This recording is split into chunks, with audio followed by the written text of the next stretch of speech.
Agora nós estamos em contato com a nossa convidada, ela que fala conosco diretamente de Teresina, no Piauí. Ela é jornalista, também mãe atípica, tem deficiência física. Vamos conversar com Carla Cleia. Carla, uma boa tarde, é um prazer tê-la no Espaço da Inclusão, tudo bem? Tudo bem, a satisfação é toda minha de estar participando desse programa que tem propagado inclusão durante tanto tempo. É muito importante que nós tenhamos um espaço como esse para desmistificar alguns temas relacionados às pessoas com deficiência. E aqui do Piauí, eu mando um abraço a todas as pessoas, a todos os cidadãos de São Bernardo do Campo. Nós agradecemos. Como nós temos várias pessoas com deficiência visual que estão nos ouvindo nesse momento, eu vou pedir, por gentileza, para que você possa fazer sua descrição. Certo. Eu sou uma mulher branca, cadeirante, cabelos medianos, castanhos escuros, olhos pretos, sou meio gordinha e tenho estatura mediana. No seu caso, você nasceu com a sua deficiência física ou você adquiriu com o decorrer do tempo? Adquiri aos 2 anos de idade por falta da vacina. Era o ano da erradicação da polio no Brasil, em 1975, mas infelizmente eu nasci num local muito longínquo da cidade, onde não havia informação. E lá não, os médicos não sabiam, não era nem médico, eram parteiras, né? Não sabiam dizer se era necessário haver a vacinação em um recém-nascido. Então foi por isso que eu ainda contraí a polio, porque foi o vírus, ainda sendo no ano da erradicação do vírus no Brasil, e aí eu chamo a atenção da importância de nós vacinarmos nossas crianças, porque o vírus voltou para o Brasil. Nós temos aí, já foi encontrado, então, como países como a África e outros países, infelizmente, o Brasil voltou a ter pólio. Então, a importância da vacinação. E eu fui vítima da falta de vacinação. Por isso que a carteira de vacinação do meu filho é sempre atualizada. Que bom, parabéns. E realmente, infelizmente, esse vírus aí voltou para o Brasil. A senhora nasceu aí no Piauí mesmo ou não? Nasci no Piauí, num município chamado Cacimba da Onça, onde não havia nem estrutura e nem informação. Aliás, nós temos um outro colega também que teve essa questão da deficiência física por conta da polio também, né? O Jairo, o jornalista Jairo Marques também, da Folha de Sim. São Paulo. Talvez até você conheça Conheço, também. sim, conheço. A história também é mais ou menos esse perfil. Como é que foi a sua adaptação, Carla, no decorrer do tempo, com todas as dificuldades aí do estado do Piauí? Como que você fez a sua adaptação, estudou? Fala um pouco pra gente. Foi muito difícil, porque nós viemos de uma família muito de vulnerabilidade social. E eu nasci nesse interior, onde até hoje não tem desenvolvimento. Fui rejeitada pelo meu pai, que tentou me matar devido à não aceitação com a deficiência. Aí me sequestrou, me levou para o meio do mato. A minha mãe usou a força policial e nós viemos para Teresina, para a capital, em busca de tratamento e em busca também de melhoria educacional. Chegando aqui, mesmo enfrentando muitas dificuldades financeiras, minha mãe pediu ajuda, eu estudei em colégios particulares e eu sou a primeira pessoa da família a ter uma formatura. Hoje eu tenho 3 formaturas, né? Eu estou concluindo psicologia, mas eu sou jornalista, eu sou bacharela em Direito e sou acadêmica de Psicologia. Sou servidora pública federal, passei no concurso e tenho especialização em gestão de pessoas. Então, eu não parei de estudar. Não é porque eu goste, não, é por uma necessidade de que, se você não tem condições financeiras, a única forma de você realmente se sobressair na vida é estudando. Sem dúvida. E o caso da comunicação, o jornalismo? Você trabalhou com jornalismo aí no Piauí? Como que é essa questão da comunicação pro PCD aí na sua região? É maravilhoso, assim, eu amo a comunicação. Eu fiz jornalismo por um amor muito grande, eu sou apaixonada pelo William Bonner, né? Meu marido até dizia que eu fiz jornalismo por causa do William Bonner, mas eu sou apaixonada pelo jornalismo realmente, e eu trabalhei na área. Só que assim, o jornalismo, ele é muito ingrato. muito, porque ele não tem um retorno financeiro.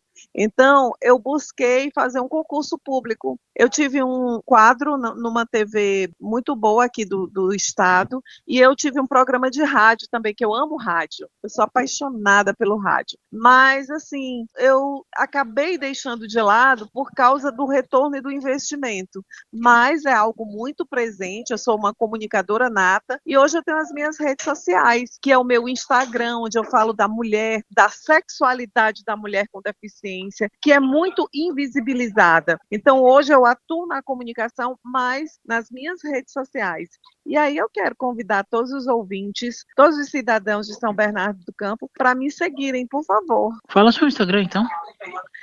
É Carla Cleia, com C. Pode me procurar Carla Cleia no Instagram, que vão encontrar. Então, eu trago todas essas pautas de inclusão, mas principalmente a sexualidade da mulher com deficiência. Fala um pouco do seu programa de rádio da época. Foi muito maravilhoso, porque era aos sábados, e eu trazia convidados relacionados às pautas de inclusão aqui do nosso estado. Então, assim, eram arquitetos, eu faço parte de comissões que integram a fiscalização de locais com acessibilidade arquitetônica, comunicacional e atitudinal. Então, eu trazia esses convidados para a gente estar falando um pouco sobre esse trabalho desenvolvido no estado. Então, nós tivemos assim um avanço muito grande, porque nós tivemos governos que incluíram na pauta não apenas de um partido, mas de governo, a prioridade de se tratar a acessibilidade como algo que esteja realmente encarado de forma responsável e prioritária. E o direito? Como que a questão do direito surge na sua vida?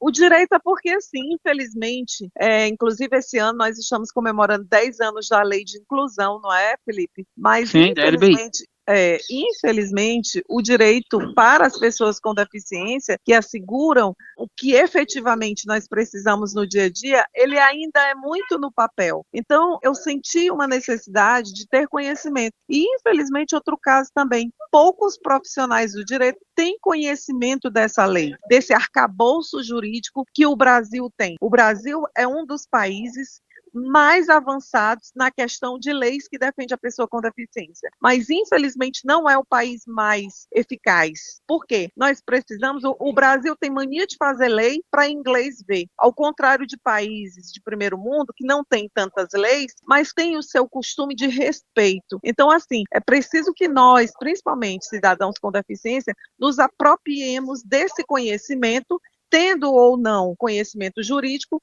para saber e fazer com que essas leis realmente sejam efetivas dentro do nosso dia a dia e na sociedade. Então, o direito nasceu com essa necessidade. Eu fui casada com um cadeirante que também foi estudante de direito. Quando ele faleceu há 5 anos, ele estava na iminência de fazer a OAB, e eu sou mãe de uma criança com deficiência, então, assim, o direito faz parte do meu dia a dia e é uma necessidade ter esse conhecimento. Aliás, quero mandar um abraço para uma outra amiga também, que fez direito, aí tá bem aí também do Piauí, a querida Camila Hanna Moraes. Sim, Camilinha é uma advogada atuante, ela já é atuante mesmo. Eu não fiz OAB, não, nesse momento não pretendo, mas eu só fiz mesmo o curso, né?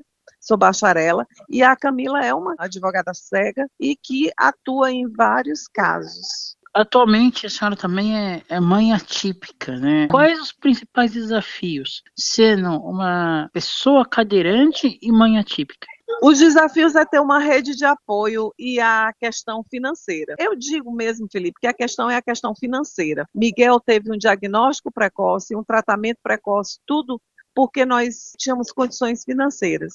Então, o que é que eu luto? Para que essas pessoas sejam realmente... Aí entra novamente o direito. É muita lei protegendo a pessoa com autismo, agora só se fala em autismo. Mas na hora de nós buscarmos um atendimento, esse atendimento demora. Na hora de buscarmos uma consulta com um neuropediatra, a consulta demora 6 meses. E aí já se perdeu 6 meses, que os neurônios não esperam. Hoje, ser uma mãe atípica e ser uma pessoa com deficiência, o que dificulta mesmo é a questão da situação financeira. Se a gente tem uma situação financeira estável, 90% dos problemas estão resolvidos. Miguel hoje tem quantos anos? 10 anos. Miguel nasceu com paralisia cerebral, com autismo, e ele agora, aos 10 anos, fechou um diagnóstico de TDAH. Miguel estuda numa das escolas mais tradicionais de Teresina, e como ele teve atendimento precoce e o diagnóstico também, o Miguel hoje é um dos melhores alunos da turma. Ele tem todo o acompanhamento necessário. Ele é atendido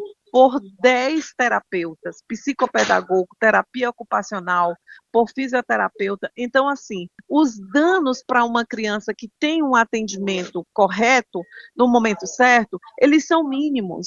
Agora, o problema é que as mãezinhas não têm como ter esse atendimento. Aí o prejuízo neurológico e o desenvolvimento é gigantesco. Realmente, infelizmente, nem todas as mães têm essa, não vou dizer facilidade, que é um termo muito cruel, mas a condição que você teve de dar para o Miguel. Exatamente, até porque, Felipe, eu e o pai dele somos de família muito, muito vulneráveis socialmente, financeiramente, e nós passamos em concurso público. Só que nós resolvemos fazer fertilização in vitro, porque era o meu sonho ser mãe. Então, assim, tudo que nós ganhamos, nós investimos no nosso filho. E o nosso filho veio com essas especificidades e nós resolvemos investir nele. E hoje Miguel é um exemplo. Quem olha para o Miguel diz assim, mas qual é a deficiência dele mesmo? Então, é isso que eu luto. Eu também já fui candidata 2 vezes, fui candidata a vereadora, fui candidata a deputada federal. Então, o que é que eu luto? Para que essas leis realmente sejam efetivadas, porque é muita conversa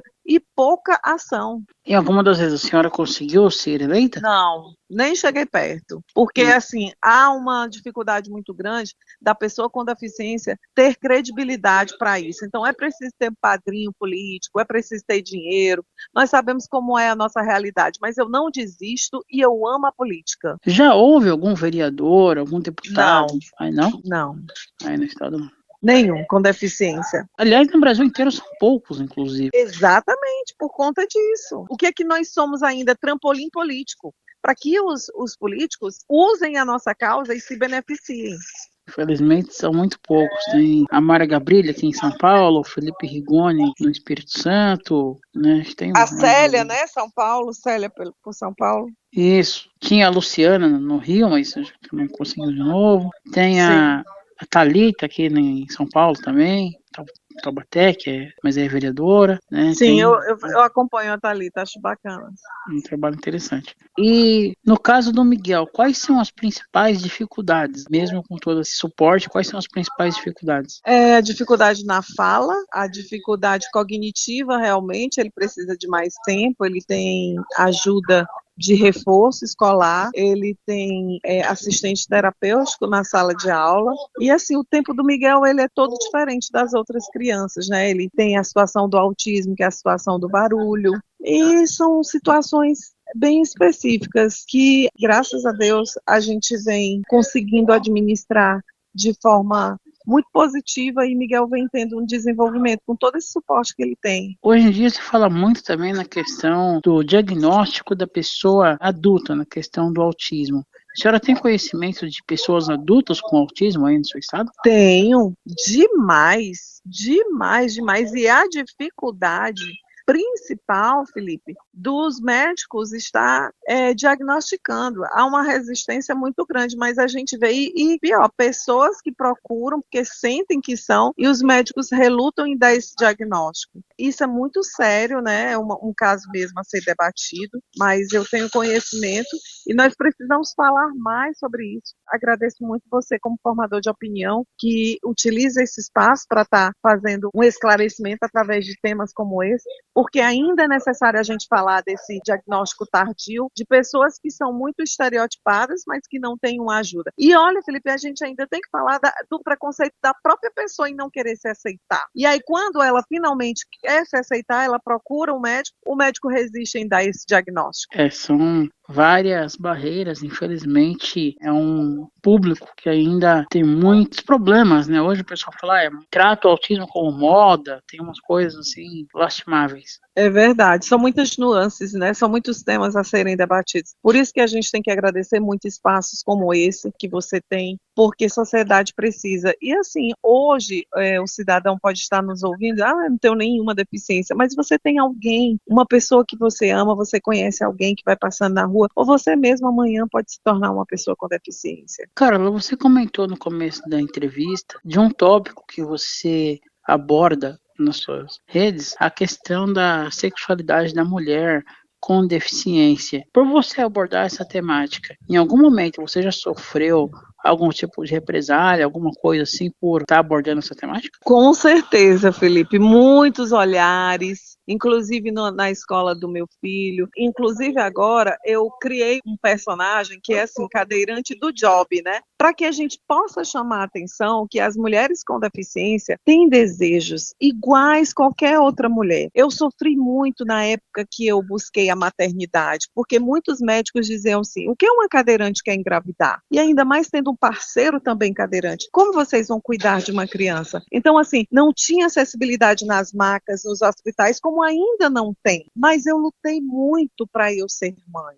E agora que eu estou viúva, estou solteira, meu filho já tem uma estabilidade, eu busquei essa questão novamente e venho abordando com muita assiduidade para mostrar que a mulher com deficiência é como qualquer outra. Então eu saio na noite, aí eu até brinco, né? Assim, olha, quem quiser sair comigo vai ter que pagar porque a mulher é cara e a mulher com deficiência é mais cara ainda. Então, assim, eu até coloquei um vídeo que está fazendo muito sucesso, teve quase 100 mil visualizações, que foi trazendo essa questão da cadeirante do job, mas isso é para chamar a atenção que uma mulher com deficiência não é uma coitadinha, é uma mulher que busca espaço, busca um companheiro, busca ter relações e tem desejos como qualquer outra. Pela região do país que você se encontra, você acha que se você estivesse em algum outro estado, em alguma outra região, esses olhares, esse direcionamento que dão para você seria diferente? Com certeza, eu não tenho dúvida disso, até porque quando esse vídeo estourou, homens do Brasil inteiro me ligaram.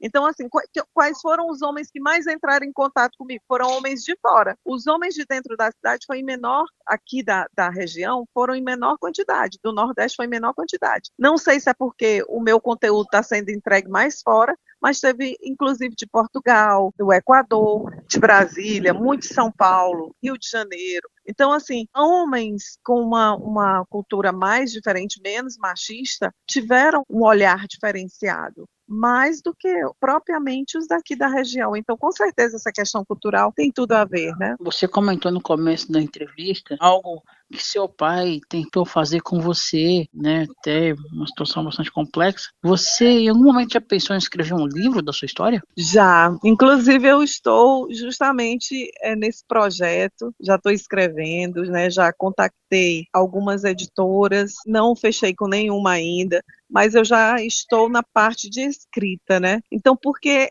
são muitas histórias da minha vida. A minha vida realmente é um livro, você acertou, Felipe. São muitas abordagens que têm que ser feitas, que precisam ser feitas. São perdas que eu tive que ressignificar e seguir de cabeça em pé como eu estou aqui hoje. Essa questão do seu pai com você, provavelmente você teve algum trauma em relação a isso. Você demorou para conseguir sanar essa problemática? Eu nunca nem sanei, Felipe. Por isso, a minha busca pela psicologia. Porque quando eu perdi a minha mãe, aos 19 anos, eu fiquei sem pai e sem mãe. Então, eu sempre senti falta do meu pai. E o que acontece com a gente na infância vai ser o delimitador da sua vida adulta, vai ser o norteador da sua vida adulta. Então, ainda hoje, eu sou uma mulher que sofre muitos traumas desse abandono afetivo, dessa situação toda que o meu pai causou. Mas eu sempre busquei fazer terapia para eu poder ressignificar essa situação. Mas se eu disser para você que hoje eu consegui, eu não consegui, e nem sei se eu vou conseguir, né? Porque é algo que fica registrado realmente na nossa alma, no nosso consciente. A senhora psicológica, você tem a formação já ou o seu Não, curso? ainda estou cursando. Porque eu tive uma trancada porque foi a época que eu entrei na política, fui candidata a deputada federal, tive que viajar o estado inteiro, então não consegui me dedicar como o curso precisa, né? Agora tem uma ideia de quando você retornará de novo ao curso? Ano que vem. No início do ano que vem eu já, porque tá muito pertinho. Eu tranquei justamente no 7º período. Então aí eu só tenho 3 semestres, né? Porque são 10 períodos. Você prestou concurso, né? Em que área exatamente federal você está inserida? Na educação. Mas como professora? Não, como assistente em administração do Instituto Federal do Piauí. Interessante. Dentro do Instituto Federal, existe alguma política de inclusão? Hoje sim, justamente quando eu entrei, tive que fazer uma reclamação no Ministério Público Federal, porque o concurso estava sem atender ao número de vagas que a legislação federal determina. Então, eu tive que fazer essa reclamação, isso é muito comum, eu faço isso demais nas instituições federais, estaduais e municipais, porque ainda hoje, apesar da política efervescente da pessoa com deficiência, os concursos continuam sendo omissos e negligenciam e não respeitar essas vagas, a legislação. Então, eu fiz, e quando eu entrei, comecei a trabalhar essa política que hoje é muito presente. Tem um núcleo de atendimento à pessoa com deficiência, e todos os gestores são muito sensíveis e envolvidos na questão da inclusão. Inclusive, o nosso IFP é referência. Eu acho que, inclusive, melhor do que ele na questão da inclusão, de ser referência, só o do Rio Grande do Norte. Legal, um dado que eu não sabia.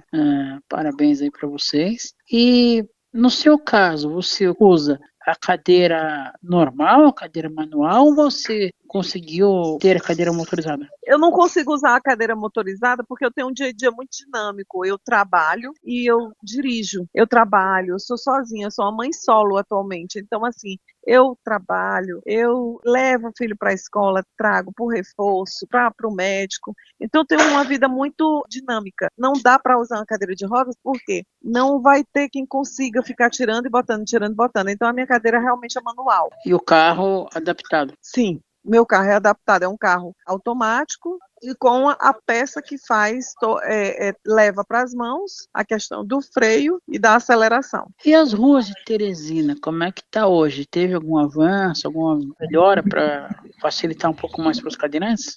As melhorias foram poucas. Nós tivemos um retrocesso muito grande em mais ou menos uns 10 anos. Há 10 anos, juntamente com um grupo de amigos, nós aqui lutamos para que fosse criado o transporte eficiente, que é um transporte. Nós estudamos junto, na época eu era presidente da Associação dos Deficientes Físicos de Teresina, e a gente viu que no artigo 5º da Constituição diz o seguinte: o direito de ir e vir do cidadão. E nós nos questionamos, e da pessoa com deficiência? Cadê? Do cadeirante? Aí nós fizemos uma representação no Ministério Público Federal, que chamou a prefeitura e fez um termo de ajustamento de conduta para que a prefeitura criasse o transporte porta a porta, levando as pessoas com deficiência para os seus afazeres de médico, de escola, enfim, todas as suas atividades. E, posteriormente, nós lutamos para que virasse lei. Só que não ajudou muito. Desde então, a luta pelo transporte eficiente, os gestores não têm levado com responsabilidade, e a cada dia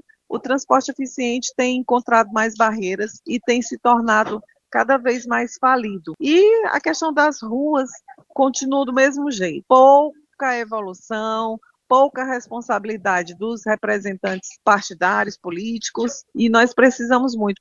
Agora, eu costumo dizer, Felipe, que os protagonistas dessa história somos nós. Nós, pessoas com deficiência, temos que ir à luta, fazer panelaço nas ruas, mostrar a cara mesmo e exigir que haja acessibilidade nas ruas, porque hoje, infelizmente, é insignificante a acessibilidade que existe aqui. Carla, tem um recurso, né, que em vários estados nós, pessoas com deficiência, já vimos.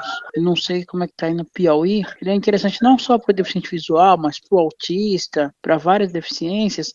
A questão da audiodescrição. Existe alguém que faz isso aí no Piauí? Existe sim, o nosso querido, inclusive, ele fez algo aqui que deu exemplo para o Brasil inteiro, que é o Iraildon. Ele criou um sistema sonore, justamente voltado para a pessoa cega, pessoa com baixa visão. E ele também faz essa questão do audiovisual, da descrição audiovisual. A equipe dele, ele tem uma empresa, né? Bacana, depois vamos manter contato aí para entender um pouco mais. Você, enquanto foi presidente da Associação dos Deficientes Físicos aí de Teresina, na capital, né, recentemente nós entrevistamos uma atleta paralímpica aí do Piauí, a Keila, né, que é de uma Sim. cidade de Água Branca, aí meio que no interior. Como é que está o esporte para deficientes na capital? O esporte tem tido alguns incentivos, porém a gente precisa de mais incentivos, porque infelizmente ainda não é o suficiente. Além de você e a Camila, tem outras pessoas com deficiência inseridas no mercado de trabalho aí no Piauí? É pouco, porque o mercado de trabalho continua com aquela mesma situação de dizer que as pessoas com deficiência não são capacitadas. Então, o que é que as pessoas fazem? Elas migram para concurso, né? Você acredita que o concurso realmente ainda vai ser a principal saída para o deficiente? Tenho certeza absoluta, porque não muda essa questão da visão da empresa privada.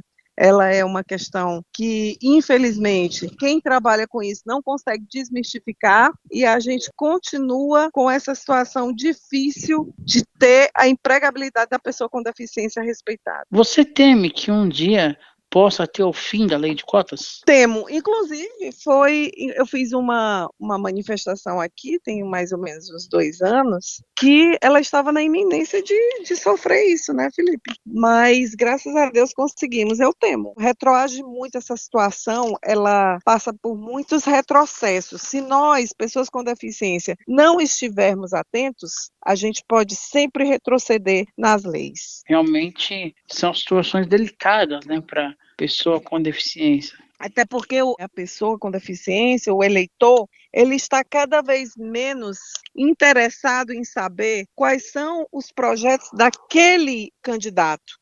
As pessoas estão mais interessadas em outras situações. Então, enquanto o voto for determinado dessa forma, a gente vai ter cada vez mais representantes comprometidos com outros interesses e não realmente em defender os interesses da população. Realmente. Você dá palestras também, aí não só no seu Sim, estado, como em outros locais? eu dou palestras sobre a educação, sobre a sexualidade da mulher com deficiência, sobre como essa superação é importante, os avanços que nós já tivemos e o que nós ainda precisamos avançar. Essa questão da sexualidade da mulher, você tem contato com outras? Vocês têm algum grupo de mulheres com deficiência para tratar desse assunto? Temos, eu faço parte da Frente Nacional de Defesa das Mulheres, que é com a Rosana. Inclusive, eu vi que você a Sim, conhece. Rosana Lago. Exatamente, nós Sim. conversamos. Você costuma participar de feiras, como por exemplo a Reatec, que trabalha com essa questão de coisas tecnológicas para pessoas com deficiência? É necessário, passa por isso. Eu nunca tive a grata surpresa de ir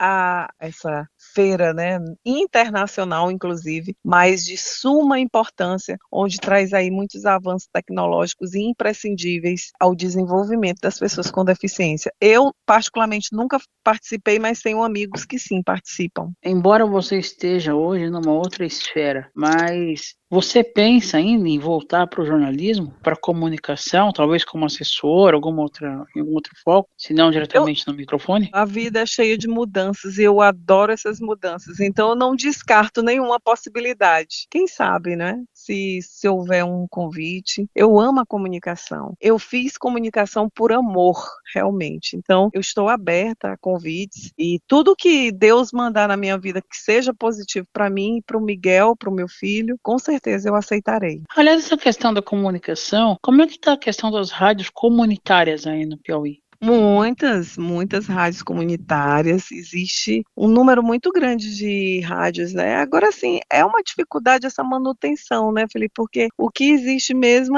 são as pessoas trabalhando por amor. E, infelizmente, amor não paga boleto.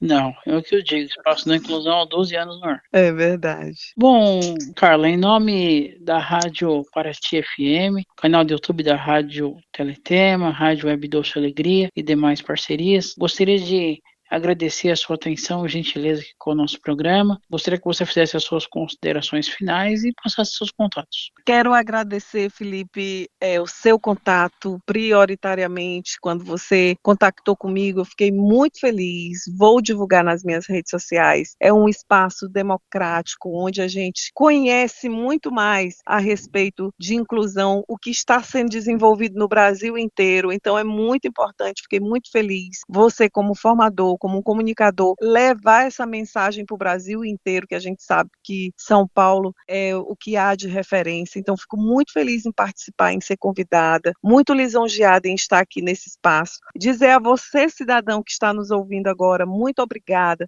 por estar com a gente nesse momento. Seja um formador de opinião, seja um multiplicador de inclusão também, onde no seu espaço faça o que você acha que é possível para melhorar esse planeta, que é incluindo as pessoas com deficiência, que é incluindo as pessoas com mais vulnerabilidade. E quem quiser conhecer um pouco mais de Carla Cleia, por favor, nos siga nas redes sociais. O meu @ é Carla Cleia, tudo com C.